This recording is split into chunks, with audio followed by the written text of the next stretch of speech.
Naat mense is Japie hierso. Ek wil weer die onderwerp van doop net vinnig aanraak, want ek het gister 'n video opgesit waarin ek gesê het dat jy kan jou klomp keer laat doop. Soos veral met die feeste van ongesuurde brood en die dag van verootmoediging of die Day of Atonement, dis mos die fees aan die einde van die jaar. Met daai twee feeste kan jy jou laat doop, want dit gaan hand aan hand met sondevergifnis.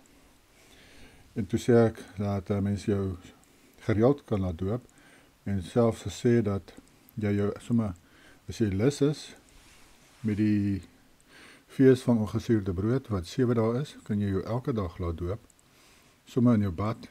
Jy kan jouself ook laat doop as jy wil, of doop in die naam van Yahushua. Dus ek sal dit bysit, want dit is ook wat die Bybel sê. Jy doop in die naam van Yahushua. Ek wil gou vir julle verwys dat dit is iets wat die Israeliete oorspronklik gedoen het in elk geval. Hulle het hulle self gereeld laat doop. Hulle is nie net een keer gedoop in hulle lewens soos wat ons dink het vandag moet wees nie. En dit is nou die mense wat dink jy moet gedoop word. Dan is daar nog 'n groot gros mense wat actually dink jy hoef nie eers gedoop te word nie. Dit is nogal skrikwekkend as jy daaraan dink. Veral as jy sien wat die disippels geleer het en wat hulle geglo het, dan is dit skrikwekkend. Ook wat Joshua geglo het, en dat hy het mense gedoop, sê dit, maar hy self nie, maar sy disippels. So hy het sy disippels geleer, dat hulle die mense moet doop. Nou die disippels self het vir ons gesê, hoe belangrik die doop is. Kom ek gaan gou hierdie deur, hierdie eerste deel, sien ons op hierdie webtuiste, shabbat.org. Dit praat 'n bietjie oor Israeliete oorspronklik. In the temple times, the priests, as well as each Yehudim, who wished entry into the house of Yahuwah, had first to immerse in a mikvah. A mikvah is 'n doop. Dis wat die woord beteken, is net Hebreeus vir doop. So hulle moes hulle laat doop voordat hulle in die tempelarea inbeweeg het. On Yom Kippur, the holiest of all days, the high priest was allowed entrance into the Holy of Holies, the innermost chamber of the temple, into which no other mortal could enter. This was the zenith of a day that involved an ascending order of services, each of which was preceded by immersion in a mikvah. So hulle moes die priester wat in die allerheiligste moes inbeweeg, met elke stap van hierdie proses het hy hom laat doop, né? Oor en oor en oor. Mikvah is also used by men on various occasions with the exception of conversion. Maar ons sien, hulle sê, behalwe vir as jy vir conversion, maar mens sien met die disippels sê hulle dit is deel van die conversion. Na Yahushua se dood en opstanding het dit deel geword, die doop het deel geword van verlossing. They are all customary. So dit was customs gewees vir die Juda in Israel om so gedoop te word. The most widely practiced are immersion by a groom on his wedding day and by every man before Yom Kippur. En dit is interessant dat hy hier so noem van the most widely practiced are immersion by the groom on his wedding day. Dat die man wat trou, word gedoop voor sy troue, wat vir my nogal hand aan hand gaan met wat die disippels gesê het. En die recognitions of Clement, gaan kyk by vorige video op oor doop. Daar behandel ek die recognitions of Clement, waar Petrus vir Clement leer van Yahushua se teachings, en onder andere doop. Nou, hier sê hulle van die garments wat hy daar genoem het, die wedding garments, die klere wat jy ontvang met die troue, en dis ook om ek sê, dit het my daaraan laat dink toe ek lees hier, so dat die mans wat trou, hulle laat doop. Ek gaan nou hierdie lees hieronder, ek gaan net hierdie vers gee vir julle, Leviticus 14 vers 8. He who is to be cleansed shall wash his clothes, shave off all his hair, and wash himself in water that he may be clean. After that he shall come into the camp and shall stay outside his tent 7 days. Nou, ek sê nie ons moet ons hare afskeer. Hierdie is vir 'n sekere iets wat gebeur om gereinig te word as gevolg van dit. Is dit die proses gewees? Maar my punt met hierdie vers is dat doop volgens Jehovah cleanse jou, né? En dit is hoekom die mense so gereeld hulle laat doop het, soos as hulle in die tempelarea inbeweeg het, of verskillende okasies, het hulle laat doop. Die vrouens natuurlik het hulle gereeld laat doop, en elke maand moes hulle, met die tyd van die maand, moes die vrouens hulle laat doop, hulle moes gaan doop het. En hierso sien ons nou van die, wat ek sê, van wat Petrus sê, meantime he has commanded us to go forth to preach and to invite you to supper on the heavenly King, which the Father hath prepared for the marriage of his Son, and that he should give you wedding garments. That is the grace of baptism. Hier sê hy vir jou Petrus, hierdie is Petrus wat praat, en hy sê, die huwelikskleed wat jy ontvang is die doop. It's amazing, né? Which whosoever obtains as a spotless robe, with which he is to be enter the supper of the King. En dit is baie belangrik, ek gaan nou vir julle 'n vers lees, waar Joshua praat van 'n bruilofsmaal en wat daar gebeur het. Ought to beware that it be not in any part of it stained with sin, and so he be rejected as unworthy and reprobate. Soos doop, Petrus het in sy vers verduidelik, ek sal nou nie die vers quoteer, dat die doop is 'n proses waar jy gereinig word, soos 'n gebed wat jy doen, deur jou te laat doop, dat jy sterf as die ou sondige mens, en staan op as 'n nuwe mens, wat die gebooie onderhou en wil onderhou. En dit is waaroor dit gaan, en dis hoekom jy skoon opstaan uit die water, maar dan moet jy daarop fokus om die gebooie te onderhou, sodat jy spotless kan bly, sodat jy sondeloos, dat jy nie merke op hierdie kleed kry, wat jy ontvang as jy gedoop word nie.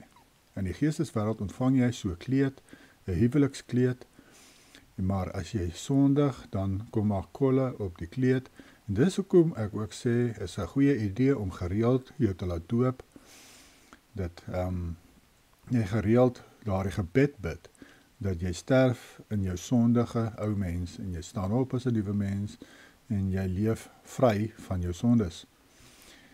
These are the things which even fatally pollute the garment of baptism, but the things, so duidelik as Petrus dit sê en dit leer vir die mense, dan is dit mos nou wat Joshua hom geleer het.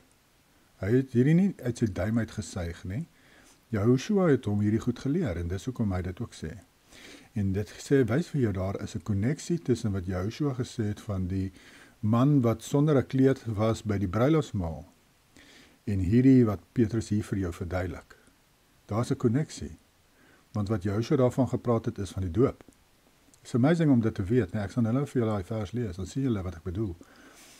These are the things which even fatally pollute the garment of baptism, but the things which pollute it in actions are these: murders, adulteries, hatred, greed, evil ambition. And the things which pollute at once the soul and the body are these: to partake of the table of demons. Hulle het geglo om vleis te eet, is om demone toegang te gee tot jouself. Ongelukkig mense, dis nou maar wat het lyk my wat hulle geglo het. Ek sê maar net wat ek gelees het hieroor. En jy kry ook die Ebionites, die Ebioniete, wat ook daai tyd Joshua gevolg het, en hulle was stoere vegetariërs, en hulle het geglo jy mag glad nie vleis eet natuurlik nie, maar Petrus hulle het ook nie vleis geëet nie. En hulle het ook verwys daarna dat jy maak deure oop vir demone as jy vleis eet, daar die Ebioniete. To partake of the table of demons, that is, to taste things sacrificed, or blood, or a carcass which is strangled, and hulle verwys na bloed. Nou, jy kan onmoontlik nie al die bloed uit vleis uitkry wat jy eet nie. So, en ek het in hierdie boek ook gelees, dat daar 'n konneksie wat hulle maak tussen vleis en bloed. So as hulle praat van bloed, verwys hulle na vleis. And if there be anything else which has been offered to demons. Nou, Paulus het mos nog gesê, jy mag goed eet wat aan demons geoffer is. In die Bybel, ek sal dalk 'n video oor dat doen van Paulus, want mense plaas hom op 'n pedestal. Ek sê nie mens moet hom verwerp nie, ek sê net mens moet Paulus se leringe aanvaar met 'n knippie sout. Net soos wat jy enige iemand anders as jy daar buite na sal luister en wat hulle sê met 'n knippie sout sal vat en self ondersoek gaan aanstel. Want onthou, Paulus was nie 'n disipel nie. Paulus het nie Joshua geken. Hy het nie hom gevolg. En en as mens kyk na Paulus se leringe, dit was nie 100% in lyn met wat Joshua en die disipels geleer het nie. Byvoorbeeld hierdie van goed te eet wat aan afgode geoffer is. Paulus het gesê jy kan. Die disipels en Joshua het gesê jy mag nie. So daar is al klaar een ding wat hulle oor verskil het. Nou kom ons kyk gou hierso na wat Matteus, Petrus en Jakobus sê hierso van die belangrikheid van die doop. Ek wil hierdie vers gou vir julle wys voor ek hierdie lees. Matteus 22 vers 11. But when the king came to see the guests, he saw a man there who did not have on a wedding garment. Ons het mos nou gelees, Petrus sê, die huwelikskleed is die doop. So, volgens dit was hierdie ou nie gedoop nie. So he said to him, Friend, how did you come in here without a wedding garment? And he was speechless. So eintlik sê Joshua vir die ou, nou hoe het jy hier ingekom sonder dat jy gedoop is? Then the king said to the servants, Bring him hand and foot, bind him hand and foot, take him away and cast him into the outer darkness, there will be weeping and gnashing of teeth. Nou wat beteken dit? Dit beteken die ou word in die hel gegooi. Nou julle gaan sê, wow, dit kan nie dit wees, die doop kan tog nie so belangrik wees nie. Dit is wat dit beteken. En kom ek wys vir jou wat het die disipels nou gesê daaroor. Want hulle het verstaan wat Joshua hier gesê het, handel oor die doop. En dit is wat ons sien in die Recognitions of Clement. Dit is waar jy dit lees. Hulle het daardie konneksie gemaak. Nou, ons kan nie daardie konneksie maak as jy net die Bybel lees nie. Jy moet die ekstra Bybelse boeke gaan lees van Petrus, van Jakobus en wie ook al, wat disipels was van daai tyd. Die ekstra Bybelse boeke gaan lees om hierdie geheime te ontdek. Matteus het gesê, showed clearly that whoever shall not obtain the baptism of Joshua shall not only be deprived of the kingdom of heaven, but shall not be without peril at the resurrection of the dead, even though he be fortified by the prerogative of a good life and an upright disposition. Al het jy 'n goeie lewe geleef en regverdig probeer leef. Having made these and such like statements, Matthew stopped. Nou so Matteus het gesê, as jy nie gedoop is nie, help dit nie, jy probeer regverdig lewe nie. Petrus sê, being regenerate in water, they may by good works extinguish the fire of their old birth, die wetteloosheid. For our first birth it descends through the fire of lust, and therefore by the divine appointment this second birth is introduced by water, which may extinguish the nature of the fire of lust, and that the soul, enlightened by the heavenly Spirit, may cast away the fear of the first birth, provided, however, it so live for the time to come, that it do not at all seek after any of the pleasures of the world, but be, as it were, a pilgrim and a stranger, and a citizen of another city, the New Jerusalem. Amazing, amazing. En hier sê hy dat presies dieselfde, en dit is hoe Joshua vir Petrus hulle geleer het. Want onthou, vir Nicodemus, wat het Joshua vir hom gesê? As jy nie deur die water en die gees gebore word nie, sal jy nie gered word nie. Dit is reg, né? Is dit so? Ons kyk of ek reg is.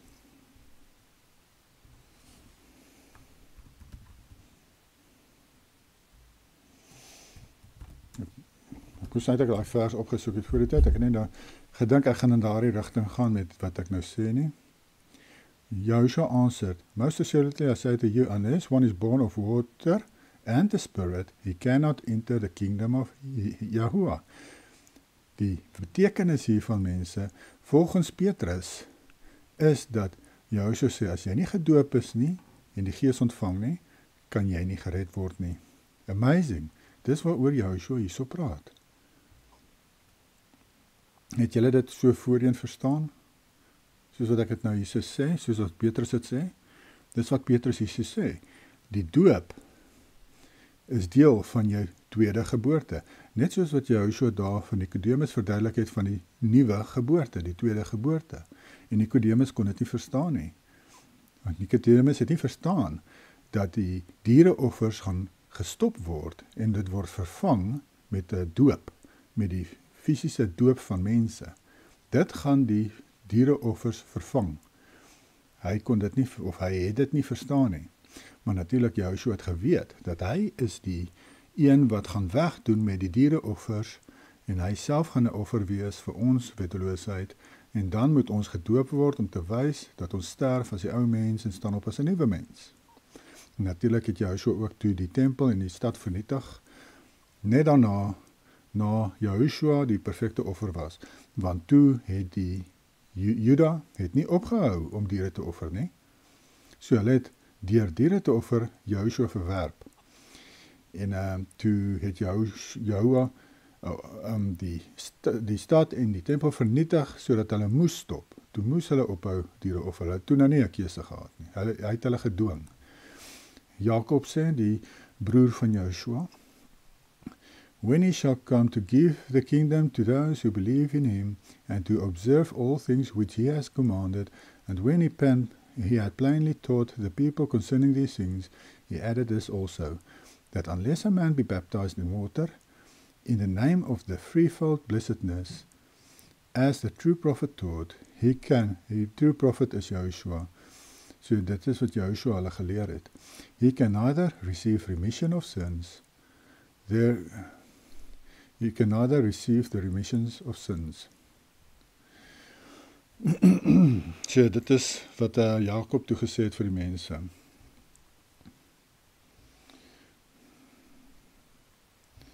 En ja, dit is amazing, né? Dit is presies wat Joshua hulle geleer het, the great prophet, the true prophet. The threefold blessedness, waarna dit verwys. Joshua het gesê, jy doop in die naam van die Vader, Seun en Gees. Nou, die Vader, Seun en Gees word saamgevat in een naam. Jy sê nie, ek doop myself in die naam van die Vader, Seun en Gees, dit help nie. Jy sê dan nie 'n naam nie, jy moet die naam uitspreek, die spesifieke naam uitspreek. Dis waaroor dit gaan. En die naam wat vir ons gegee word, is die naam Yahushua. Ek sien nie 'n versie nie, ek het dit vir 'n ander persoon gegee vandag, dat in Handelinge sê hulle dat jy word gedoop in die naam van Yahushua. Dit is in wie se naam jy gedoop word. So dis waarna jy moet kyk as jy doop. Jy doop in die naam van Yahushua. Hoekom? In die naam van Yahushua. Want die naam van Yahushua beteken, Yahuwah, ons Vader, is ons verlosser. So deur die naam Yahushua te gebruik wat die Seun se naam was, vereer jy ook die Vader en die Gees.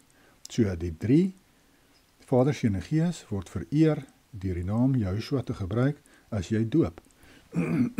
Dit is wat Joshua bedoel het, van jy word gedoop in die naam van die Vader, Seun en Gees. So as jy jou laat doop, moet nie die naam Jesus gebruik nie. Moenie rebels wees en die naam Jesus gebruik nie, want die naam Jesus beteken niks, het niks te doen met die Vader nie. So dan word jy nie gedoop in die naam van die Vader, Seun en Gees nie. As jy die naam Jesus gebruik, word jy nie in die Vader, Seun en Gees se name gedoop nie. Jy moet die naam Yahushua gebruik as jy gedoop word. Jy het nie 'n keuse nie, jy moet. Dit is hoe dit werk. Anders doen jy dit verkeerd. Het is baie belangrik dat jy dit reg doen. Jy moet die Vader vereer deur jou doop. Jy moet vir die Vader sê, hy is jou verlosser, as jy gedoop word. En waarvan verlos hy jou? Hy verlos jou van jou vorige wetteloosheid af. En dis wat die doop beteken. Jy gaan in die water as 'n ou mens, sondige mens, en hy verlos jou van daardie sondes. Jy staan op uit die water as 'n nuwe mens in Messias, want Joshua het mos nou die prys betaal vir jou weteloosheid. Jy staan op as 'n nuwe mens, en soos Petrus hierso sê, there is also now an antitype which now saves us. Hy sê, dit red jou, letterlik red jou. Baptism, not the removal of the filth of the flesh, but the answer of a good conscience towards Yahweh, through the resurrection of Yahshua Messiah. A good conscience, a conscience is die kennis van reg en verkeerd. Dit het te doen met die wet. Jy vra vir Yahweh om jou weer sensitief te maak vir wat is reg en verkeerd, vir sy gebooie, om weer jou hart, 'n hart van vlees te maak, die hart van klip uit te haal, die rebelse hart te verwyder, en die ontvanklike hart weer in jou te plaas. Markus 16:16. So ons sien hierso Petrus ook in die Bybel sê hy, dat die doop red jou. Kom ons kyk Markus 16:16. He who believes and is baptized will be saved, but he who does not believe will be condemned. So as jy nie gedoop is nie, kan jy nie gered word nie. Hier sê Markus dit vir jou. Matteus 3:6. And were baptized by him in the Jordan, confessing their sins. Ons sien, Johannes die Doper al het ook die doop gebruik vir mense wanneer hulle terugdraai na die Vader toe. Wanneer hulle begeerte het om weg te draai van hulle wetteloosheid af, was hulle gedoop deur Johannes die Doper. En Joshua dit gecontinue. Wat Johannes die Doper begin het Joshua aangehou doen. Sy disippels het dit ook aangehou doen. En ons moet ook daarmee aanhou, mense. Dit is deel van die verlossingsproses. Want wat Johannes die Doper gedoen het, hy die mense se harte voorberei vir Joshua wat sou kom.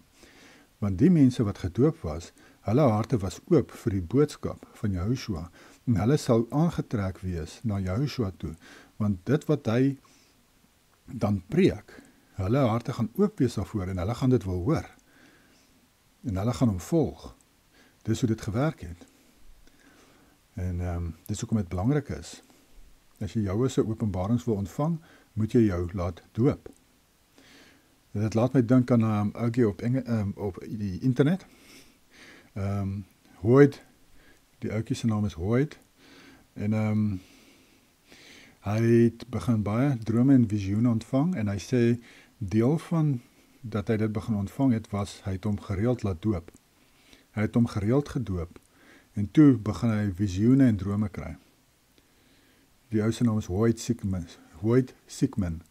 Nou, hy moes al baie keer sy kanale verander, want hulle blok hom, want hy sien goeters wat gebeur in die toekoms, en hy lyk my nogal baie akkuraat.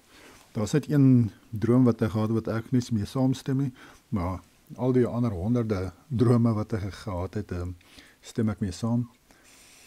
En hy is maar 'n tiener, né? Hy is maar 'n jong seentjie. En dan deel hy die visioene met 'n mens oor die oorloë en oor hoe ons moet lewe, né? En ook, hy het ook gesê hoe belangrik die doop is. En van die visioene wat hy ontvang het, het hy gesien dat mens moenie meer vleis eet nie, dat Jahwe nie wil hê ons moet vleis eet nie. Dit is soos wat jy maar lees in Genesis 1:29. Ek is ook nou self in daai proses wat ek weer ophou vleis eet. En ja, in elk geval, ek gaan nie daarop ingaan nie. Matteus 3:8. Therefore bear fruits worthy of repentance, nor enter into the kingdom of heaven. Therefore bear fruits worthy of repentance. Ek verstaan nie hierdie nie. Kom ons kyk Matteus 3:8. Dit maak ons nou nie sin nie.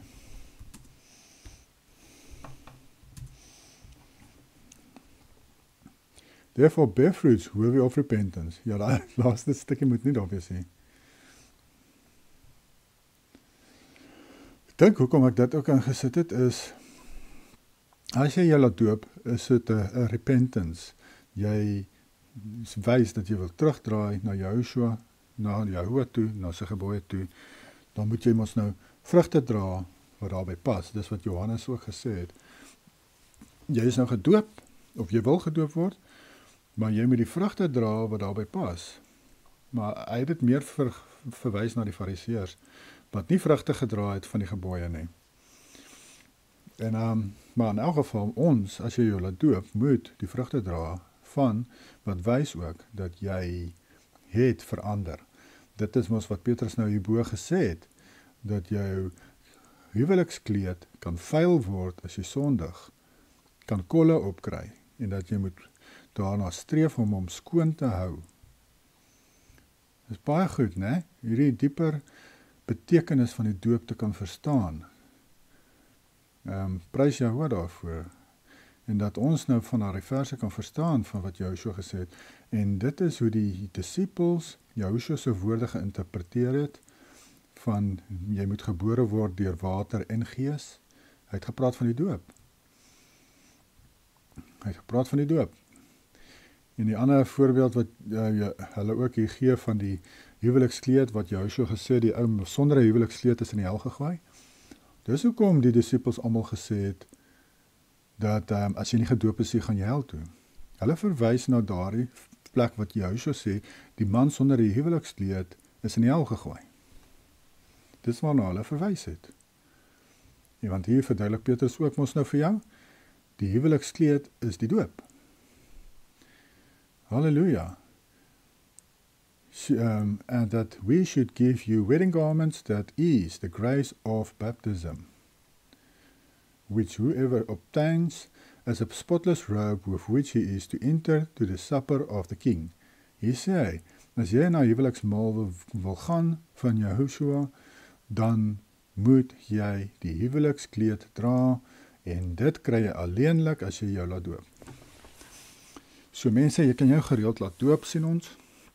Ons sien dat die doop is uiters belangrik. Dis deel van die verlossingsproses.